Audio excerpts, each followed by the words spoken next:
মদিনাতে যদি কোনোদিন যান, বাবে জিব্রাইল সেই দরজাটা এখনো আছে, যেই দরজা দিয়ে নবীর কাছে জিব্রাইল আমিন আসছে 22,000 বার।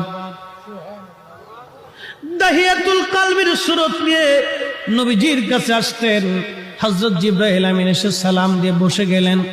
মানবের বেশে জিব্রাইল বসে গেলেন। ইয়া রাসূলুল্লাহ, আল্লাহ পাঠিয়ে দিয়েছেন, আল্লাহ সবই জানেন, ভিতরে বাহিরে প্রকাশ্য অপ্রকাশ্য আগে পরে, আপনার অন্তর ভিতর বাহিরে সব আল্লাহ জানেন। তারপরও আল্লাহ আমাকে পাঠিয়েছেন আপনার কুশল জানার জন্যে। হুজুর গো, আপনি কেমন আছেন দয়া করে বলবেন ডি। আল্লাহ নবী ডাক দিলেন, জিব্রাইল হে, আমি অসুস্থ আছি, আমার কাছে ভালো লাগে না। আল্লাহর জিব্রাইল চলে গেলেন। পরের দিন আবার এসে সালাম দিলেন, জিজ্ঞেস করলেন, ইয়া রাসূলুল্লাহ আপনি কেমন আছেন? জিব্রাইলকে নবীজি বলেন, জিব্রাইল রে, আমি তেমন ভালো নাই, শরীর অসুস্থ, আমার ভালো লাগে না, অসুস্থতা আরো বেড়ে গেছে।